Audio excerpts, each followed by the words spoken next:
Siap. Oke. Eh, saya Kristen juga sih, Bang. Ya, saudaraku silakan. Senang juga sih kalau misalnya kasih dengan abang atau diskusi. Salah satu penggemar Iya. juga. Alhamdulillah. Oke. Ya. Dari video-video yang sebelumnya saya sudah simpan sih di galeri Bang Zuma gitu. Cuman saya mau tanyakan tadi. Iya. Oke ya. Kita diskusi sederhana gitu ya. Silakan.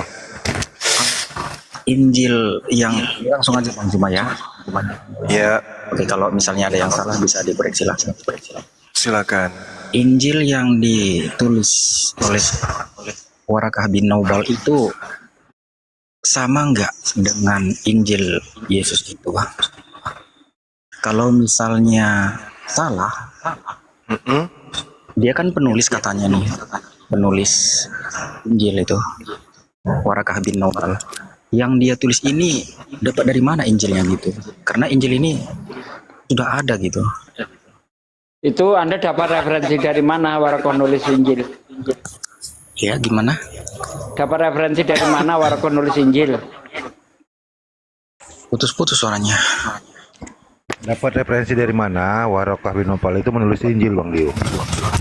Iya, saya baca di Al-Quran dan Duh, Ibnu di Katsir. Al-Quran mana cerita tentang Warakah? Nggak ada bang, kalau di Al-Quran bahas Waraka itu nggak ada. Oh, entar aku ambil ininya, ambil datanya bisa Pak? Boleh, ambil lah. Oke, ya. Nanti kalau misalnya salah kan bisa dikoreksi. Bang Zuma kan lebih paham ya. Sabar.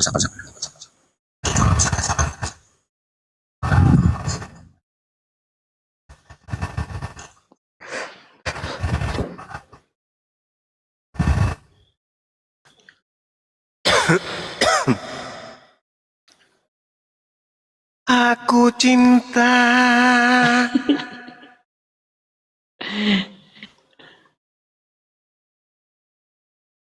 Kamu cinta buatan Indonesia. Bayar. bayar.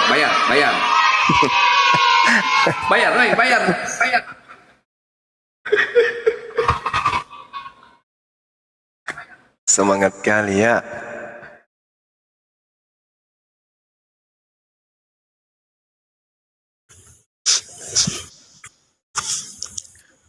Udah di mana pula? Nggak ketemu lah bukunya. Biar aku cari dulu. Kalau di Al-Quran itu nggak ada bang. Nggak ada. Iya. Yang kami tahu, kalau berbicara mengenai Waraka ini ya, dia adalah seorang nestorian boleh dibilang. Iya. Keluarga dekat daripada istri baginda Rasulullah Muhammad Sallallahu Alaihi Wasallam. Lalu kemudian termasuk orang yang hanif, artinya yang lurus. Lurus di sini mendudukkan ajaran Nabi Isa atau Yesus dalam iman Kristen sebagai nabi dan rasul. Iya, stop Bang. Itu Isa sama Yesus sama nggak menurut Bang Zuma? Sebenarnya kalau Isa itu dihilangkan khususnya di Kristen Indonesia, misalnya tak ada Nabi Isa, maka Yesus ini akan menjadi seorang tokoh yang hampir fiktif. Kenapa? Ini di Kristen Indonesia ya. Karena Nabi Isa lah yang kemudian memperkenalkan istilah Alkitab, istilah Allah. Ya, itu dari Al-Quran semua. Di mana Nabi Isa menyeru tentang Alkitab, menyeru tentang kenabiannya, menyeru tentang kerasulan, menyeru tentang Allah. Nah, jadi kalau berbicara apakah Yesus dan Nabi Isa itu sama, dalam cerita beda, itu pasti.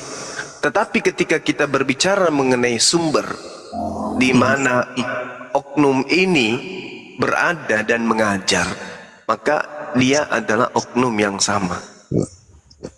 Jadi Isa mengajar di tengah-tengah ahli kitab, kemudian beliau lahir tanpa ayah, diberi hikmat kenabian, beliau adalah hamba Allah, lahir dari seorang perawan, dan kemudian dia menjadi pengajar bagi Bani Israel, lahir tanpa ayah.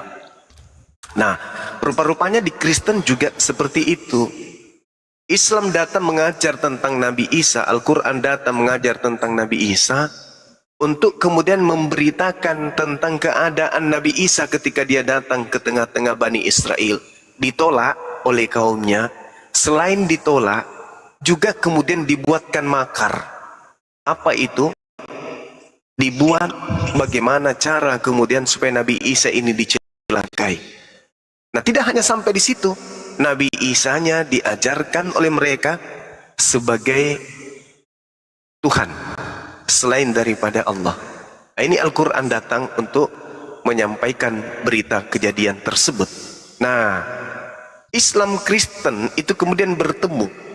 Ternyata benang merahnya kita bisa dapatkan. Al-Quran mengatakan, wahai Isa, apakah engkau yang mengajarkan kemudian kepada mereka untuk menuhankan dirimu selain daripada aku? Rupa-rupanya Kristen datang menyembah manusia yang pernah datang sebagai nabi di tengah-tengah Bani Israel. Artinya nyambung.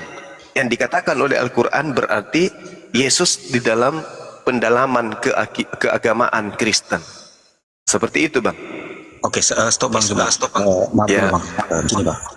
Silakan. Informasi yang seperti itu tentunya dapat dari sumber yang bisa dipercaya, kan seperti itu. Betul.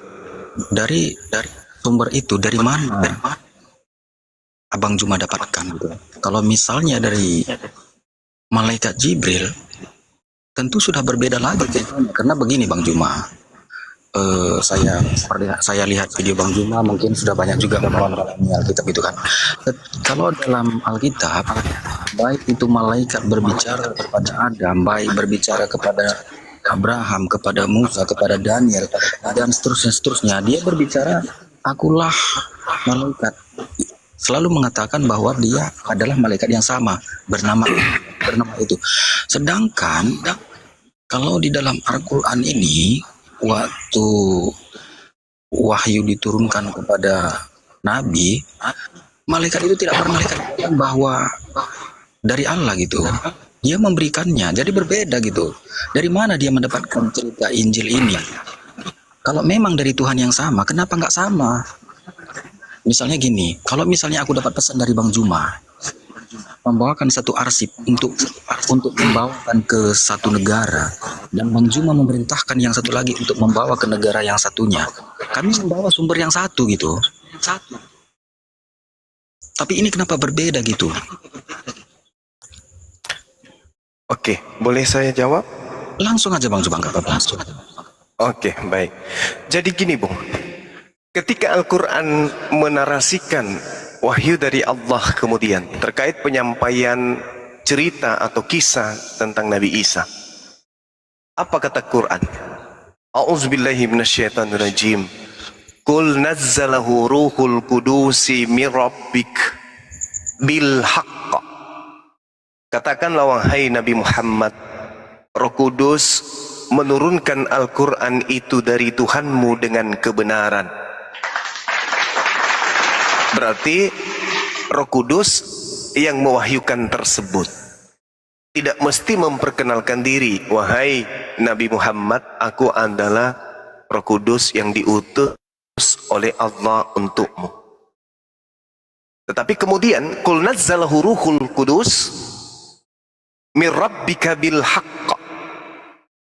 Roh Kudus menurunkan Al-Quran dari Tuhanmu dengan kebenaran. Nah, bagaimana tentang Nabi Isa alaihissalam di dalam Al-Quranul Karim? Di dalam Al-Quran, Allah subhanahu wa ta'ala bertanya kepada Nabi Isa, wahai Isa, apakah engkau yang mengatakan kepada mereka Bani Israel, sembahlah aku, jadikanlah aku Tuhan selain daripada Dia yang telah mengutus aku. Wa isqalallahu ya Isa bin Maryam anta qulta linnas tahizuni, jadikanlah aku dan juga ibuku sembahan dua Tuhan selain daripada Tuhan yang telah mengutus aku. Apa kata Nabi Isa? Qala subhanaka ma yakunu li an aqula ma laysa li bihaqqa. Nah, poinnya di mana? Ketika Nabi Isa ditanyai oleh Allah perkataan demikian, Nabi Isa berkata, aku tidak berkata-kata apapun yang bukan hakku untuk aku katakan. Itu dulu kuncinya.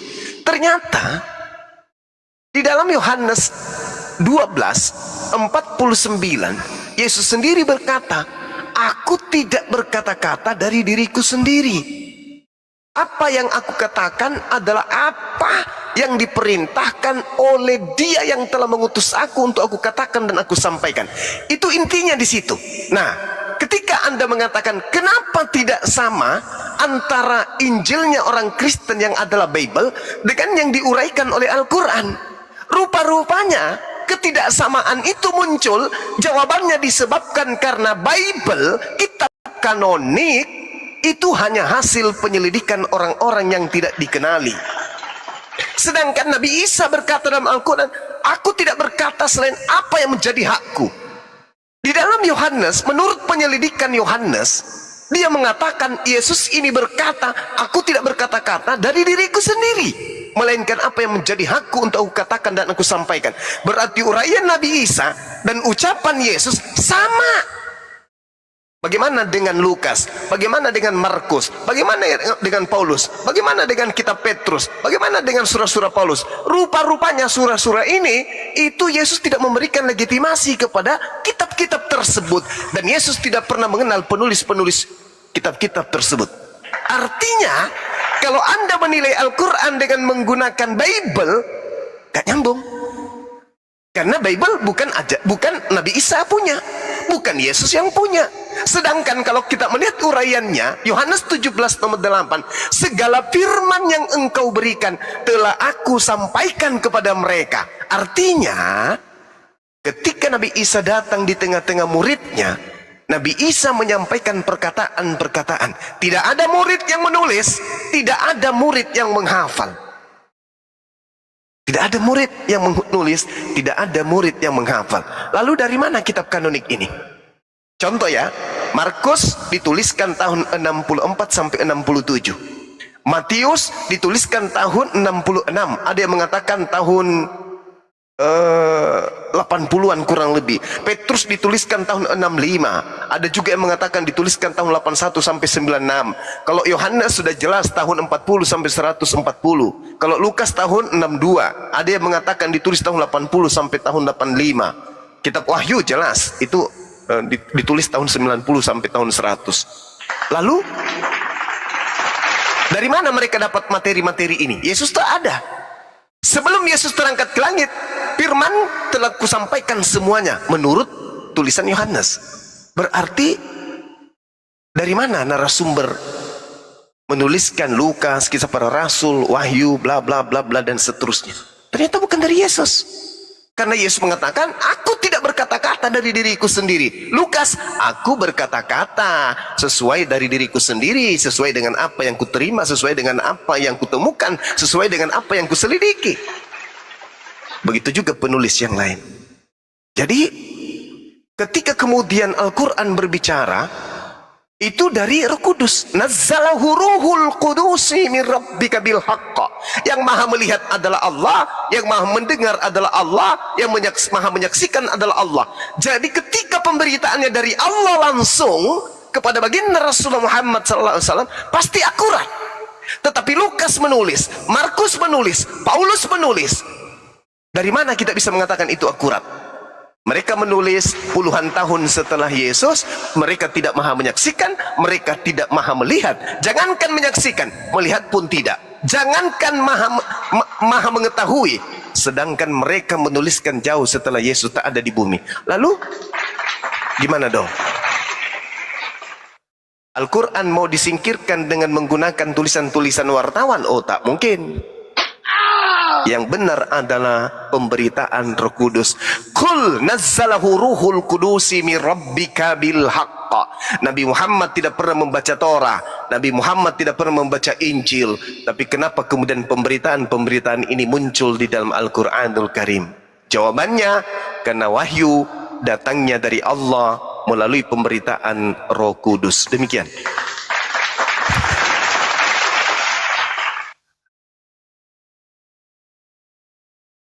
Ya, Bang Dio, dibuka mute-nya Bang Dio. Bang Dio. Kan gini bang, itu kan di dalam Lukas, di dalam Lukas 1 ayat 1 itu kan diterangkan itu.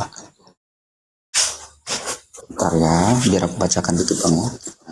Silakan.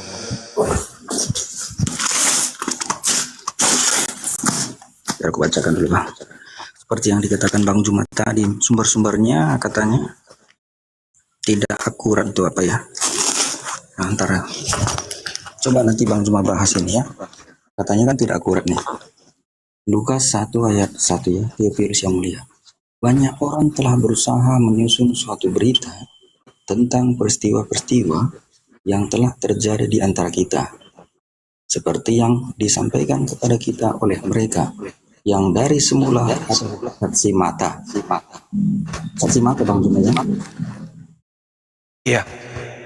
Jadi kenapa Bang Juma mengatakan bahwa tidak akurat? Atau Bang Juma coba selesaikan dulu. Oke, baik. Begini saudaraku.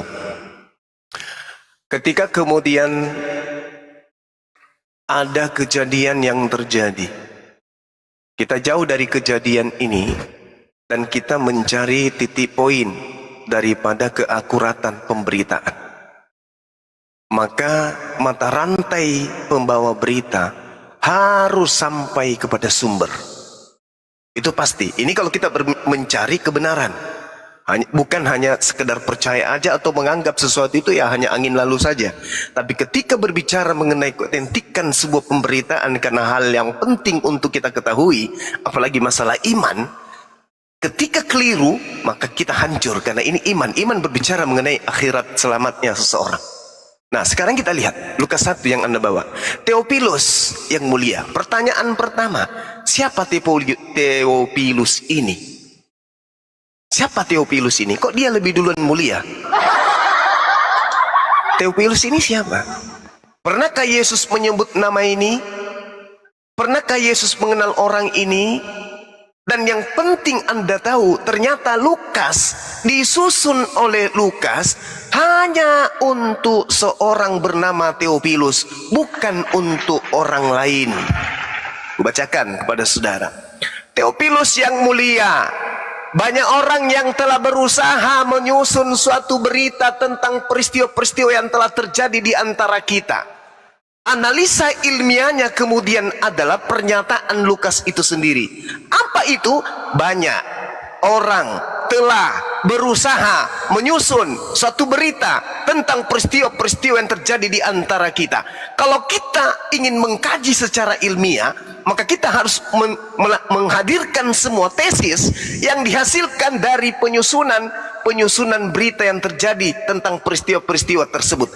Mana berita-berita itu, peristiwa-peristiwa apa saja itu, dan siapa orang yang banyak ini yang berusaha menyusun berita-berita tersebut. Itu satu.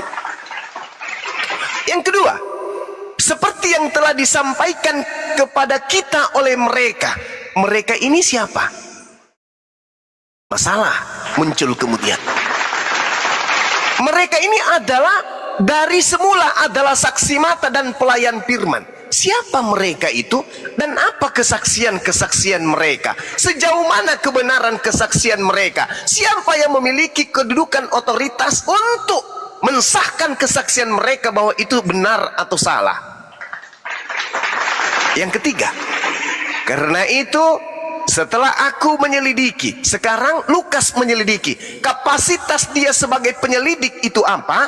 Hasil penyelidikannya itu disebut apa? Siapa yang memerintahkan melakukan penyelidikan?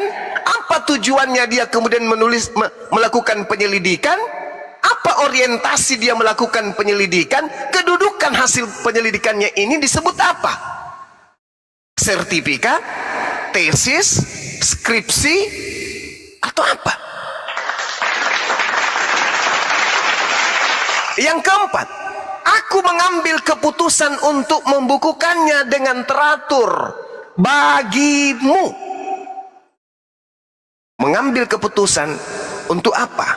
Kedudukannya apa? Hakim, jaksa, imam, rabi, Mesias kah dia? Presiden kah dia? Gubernur kah dia? Atau dia adalah jaksa sehingga dia harus mengambil keputusan untuk membukukannya dengan teratur bagi seseorang bernama Theophilus.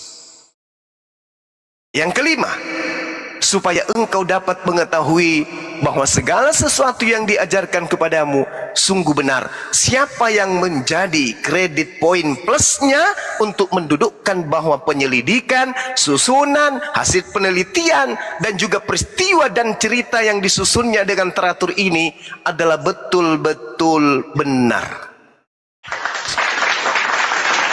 Saudara, kalau menggunakan metodologi Al-Quran untuk mengkaji kitab Lukas ini, mohon maaf, saya harus mengatakan, jangankan duduk menjadi setara dengan ayat suci Al-Quran, untuk duduk sebagai hadis dhaif, lemah pun tidak bisa.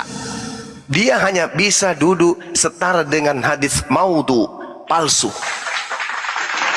Kenapa palsu?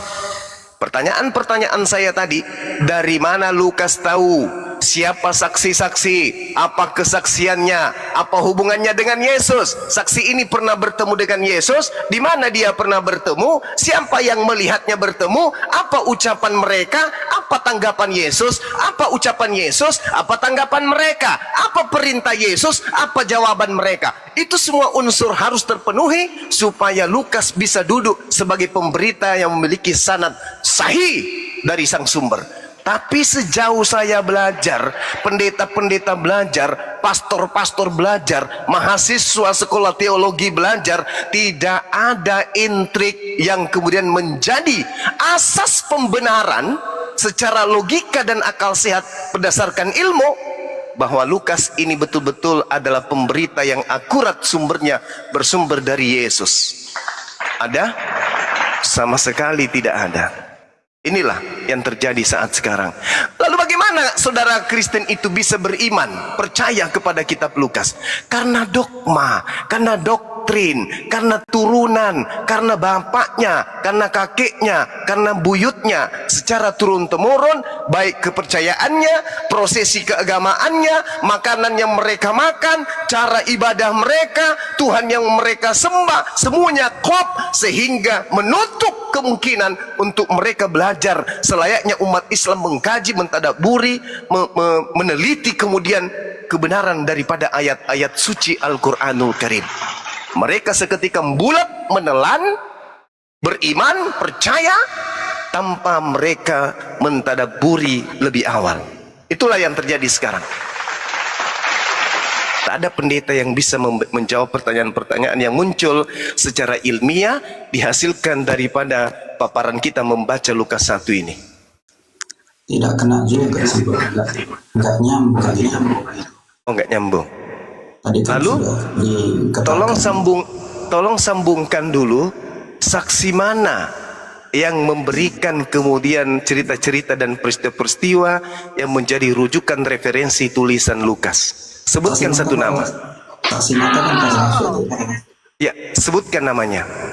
Matius, Markus, Lukas, Yohanes. Di mana itu tertulis? Di dalam kitab Matius, Lukas, itu kan kitab orang. Matius kalau kita baca, Bung, dari Matius 1 hingga sampai Matius 28 pun tidak akan pernah Anda temukan nama Lukas di dalamnya. Silakan Anda tunjukkan. Di dalam Matius mencatat semua pasal dalam Lukas mencatat semua, mencatat buku dia. Enggak, ini dia ceritakan mengenai kesaksian kan. Sama seperti ketika Anda bercerita kepada saya, Bang Suma, ya, aku mendengarkan di Jakarta itu akan dibangun tower tingginya 1000 lantai. Dari mana informasinya? Dari kesaksian-kesaksian orang yang ada saya temukan di Jakarta. Saya percaya begitu aja. Maka pasti saya sebagai orang intelektual pasti kutanya, siapa yang bersaksi di sana? Lah kalau cuma mengatakan banyak saksi, siapa saksinya? Apa kemudian kosakata kesaksian tersusun menjadi pemberitaan itu?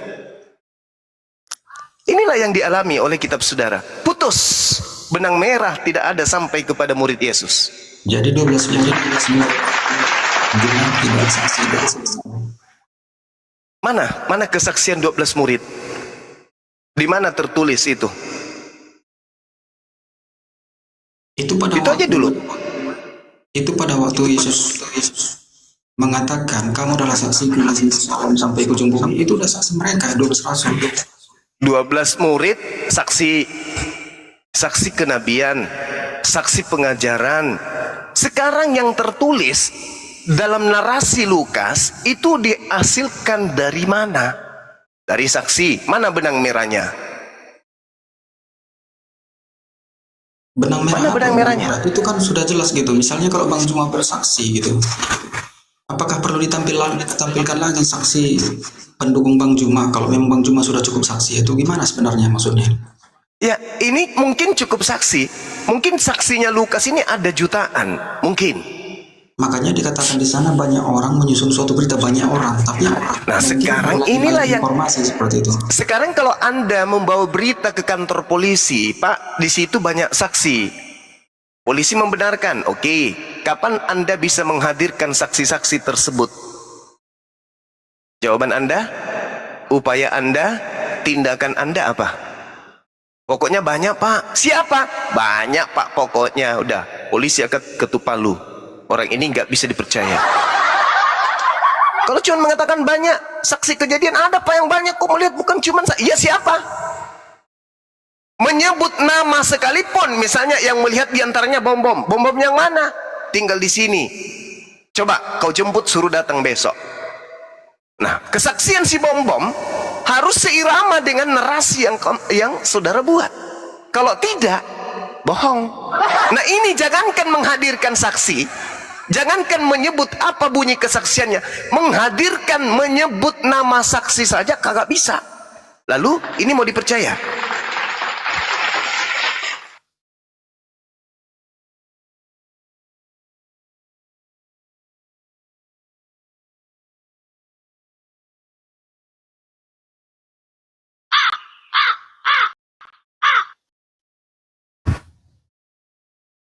Saya Sino.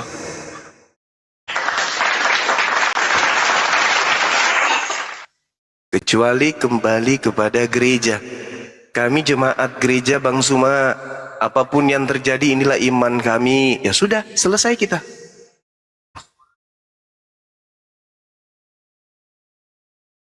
Nah, lalu apa solusinya? Jangan cari solusi. Telaah dulu. Lukas ditulis di mana? Oh, ditulisnya di tanah Yudea misalnya, atau di Galilea misalnya, atau di Yerusalem. Oke, tahun berapa ditulis? Apa kemudian pandangan orang yang hidup tahun sekian? Siapa yang menerima pertama kali pemberitaan ini? Bagaimana upaya mereka untuk menelaah ini? Jadikah buku ini sebagai kitab suci bagi mereka? Ternyata itu juga tidak ditemukan. Nanti buku ini menjadi kitab suci setelah lolos konsili. Makanya kitab ini disebut kitab apa namanya ini? 4 kitab kanonik yang dikanon. Ini kalau tidak lolos kemudian pada saat pengkanonan, seperti kitab Filipus, kitab Thomas, kitab Maria, kitab Andreas, kitab Barnabas, kalau dia tidak lolos, celakalah kalau ini firman Tuhan. Untungnya Lukas ini lolos. Kenapa lolos? Karena berkesesuaian dengan iman kepercayaan orang Romawi kuno. Kok bisa? Yes. Karena nanti di Lukas 2 telah lahir juru selamat Tuhan di kota Daud, lahir Tuhan. Nah, itu cocok dengan orang Yahudi enggak? Tuhan lahir? Tidak. Cocok dengan siapa? Cocok dengan imannya orang Roma Yunani yang suka nyembah-nyembah dewa. Maka buku Lukas ini lolos kemudian. Makanya buku Lukas tidak menjadi kitab suci bagi orang Yahudi. Padahal katanya yang ditulis ini kesaksian-kesaksian tentang Yesus, keyahudiaan Yesus, ya, ketaatan Yesus, cara ibadahnya Yesus. Tapi kenapa enggak jadi tolak ukur bagi orang Yudaism? Justru menjadi tolak ukur bagi orang Roma yang sebelum ada Kristen, mereka lebih dulu sudah menyembah dewa-dewa.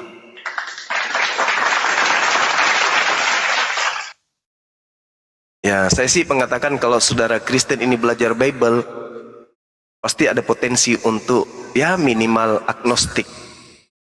Kalau dia benar-benar peduli dengan keselamatannya, insya Allah sampai kepada hidayah. Saya bukan mau menyatakan hal yang berlebihan, enggak. Itu fakta. Itu fakta yang ada di tengah-tengah kita. Orang yang mendalami Bible dengan akalnya, pasti mereka akan sadar, ini enggak dari Yesus ini. Apalagi melihat ada revisi, dirubah-rubah, meninggalkan bahasa aslinya. Ini bagaimana kita bisa tahu terjemahan lama yang benar atau terjemahan baru kah yang benar, biskah yang benar atau yang mana yang benar? Karena tidak disertakan dalil-dalil yang aslinya. Hanya terjemahan ke terjemahan. 3 tahun ke depan direvisi lagi, 3 tahun direvisi lagi. Gimana ceritanya bisa mengetahui ini benar, ini salah, oh ini sudah benar, ini masih keliru. Sementara tolak ukurnya sudah tak ada. Apa tolak ukurnya? Tulisan yang pertama. Tulisan Lukas pertama pun tolak ukur Lukas menulis ini apa? Membenarkan tulisannya oleh siapa? Yesus ada campur tangan dengan kitab ini? Ternyata nggak ada.